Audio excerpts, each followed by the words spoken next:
A nossa cultura da Rádio Observador está em Viseu, no Museu do Caramulo. Viemos conhecer a coleção de bengalas deste museu aqui em Viseu. É uma coleção de 100 bengalas. Tenho comigo os técnicos superiores aqui do Museu do Caramulo, Inês Pina, técnica superior da área de Museologia do Museu do Caramulo, e também Pedro Martins Costa, técnico superior da área da Comunicação. Ambos trabalham aqui no Museu do Caramulo e participam neste episódio da nossa cultura da Rádio Observador para dar a conhecer um pouco destas bengalas. Inês e Pedro, perguntava de onde é que surgiu esta ideia de entrarmos aqui no Caramulo e ver logo à entrada estas bengalas aqui penduradas. É uma doação? De onde é que surgiu esta ideia?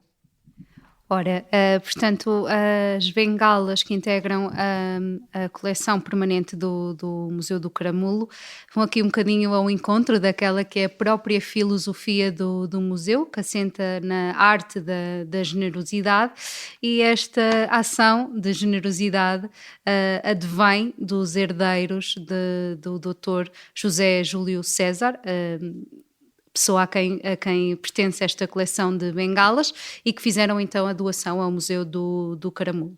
Nós temos então 100 bengalas a integrar a coleção do Museu do Caramulo, estando elas dispostas nestas duas vitrines que encontramos aqui à entrada. Para contextualizarmos quem foi o Dr. Júlio César, para conseguirmos perceber como é que se integra aqui nesta relação com as bengalas, o Dr. Júlio César, nascido em 1873, era natural do concelho de Tondela, tendo tido no fundo desde sempre uma ligação especial à Serra do Caramulo, que ele designava como a mais linda serra.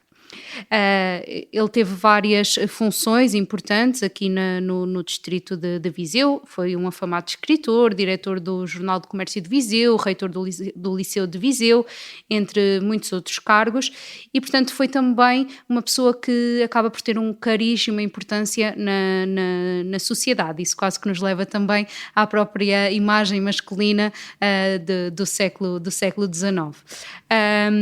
Importa também referenciar a sua própria ligação aqui ao Museu do Caramulo.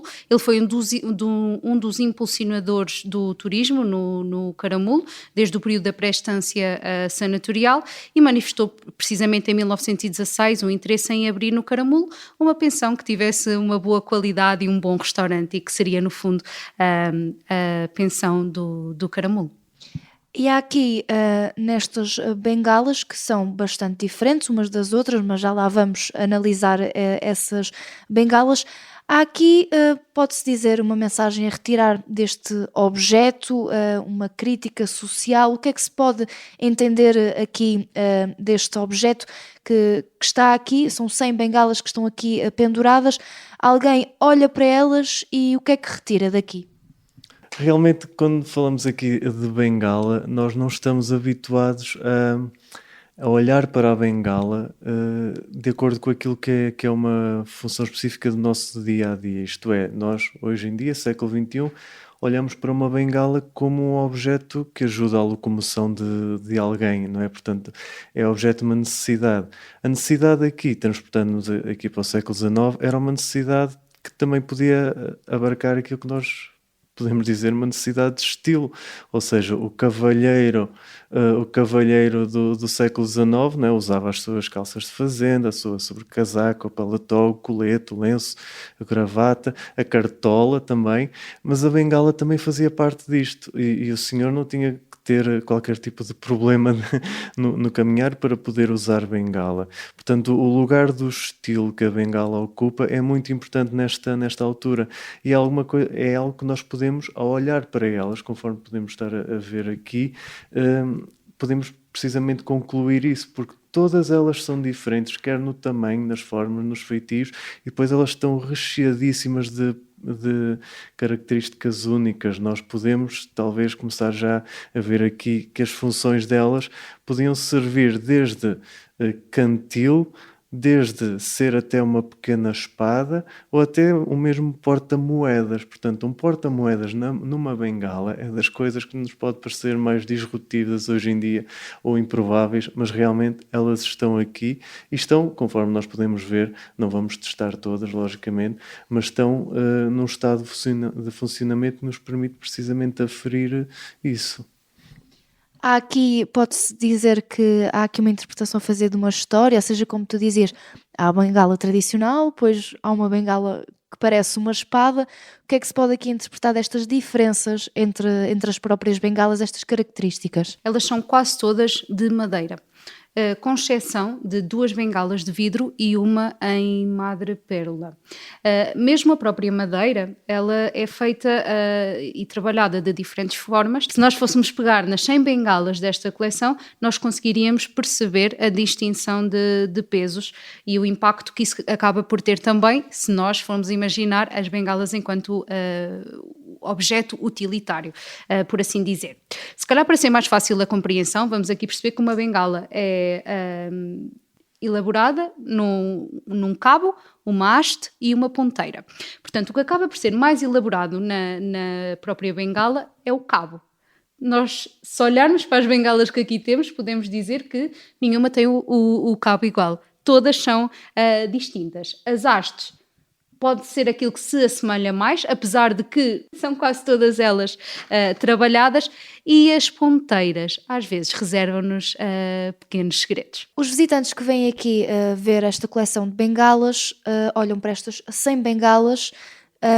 O que é que são bastante detalhadas, bastante diferentes, de bengalas pretas, de castanhas, brancas, são várias cores, vários formatos, vários detalhes. O que é que eles podem encontrar assim de diferente que não se esteja à espera de uma bengala? Aqui o mais importante é mesmo, e o conselho que nós damos é que as pessoas demorem algum tempo a olhar para o espaço das bengalas. Porquê? Porque se nós olharmos ao longe, vemos apenas uma sequência delas e elas ganham vida quando nós nos começamos a perceber dos detalhes delas. Já falámos aqui na questão dos materiais e assim, mas ao aproximar, por exemplo, nós estamos aqui a ver este exemplo, toda esta zona do cabo é toda ela um porta-moedas. Nós vemos que ele abre, portanto conseguimos então guardar aqui algum do nosso dinheiro. Se avançarmos um pouco, nós reparamos que esta aqui, logo na zona da transição do cabo para a haste, tem um pequeno gatilho. E isto é literalmente um gatilho porque esta bengala é uma pequena arma. Pequena, salvo seja, não é? Mas é uma arma. Se evoluirmos até para outras, existe aqui uma que eu gosto particularmente, porque ela, por fora, é muito discreta, mas ela é uma pequena espada. Portanto, o cabo sai e nós ficamos com uma espada pronto para qualquer vicissitude que possa eventualmente acontecer. Portanto, é mesmo uma questão de olhar em detalhe e de parar e contemplar uma a uma e perceber que aquilo que ao longe parece um conjunto de objetos muito, muito uniforme, depois cada uma tem a sua personalidade derivada da sua função e daquilo que elas mesmo nos dizem pela sua imagem. Existe assim mais algumas que gostassem aqui de destacar com detalhes diferentes? Por exemplo, há aqui uma que, salvo erro, é marfim. Sim, nós temos várias bengalas que têm o cabo em marfim, mas eu vou destacar esta muito, muito particular, que assim à primeira vista não, se calhar não ressalta, mas esta bengala tem o seu cabo em marfim, quase como se fosse um chifre, no fundo, de um animal, mas que dentro portanto, por cima desse chifre, do cabo, sobressai assim um baixo relevo que é uma Torre Eiffel. Portanto, nós temos uma bengala com o relevo da Torre Eiffel e acaba por ser também muito interessante. Depois acabamos também por ter outras em diferentes ornamentos, se assim quisermos dizer. Vou destacar aqui esta, toda ela preta, mas que acaba por sobressair porque o cabo é a cabecinha de um animal que tem o seu dentinho a sair. Portanto, também ele em marfim. Portanto, no fundo, sempre aqui a mostrar esta diferença de materiais, mas que acaba por, no fundo, seria o que era usado à época, por se repercutir de umas para as outras.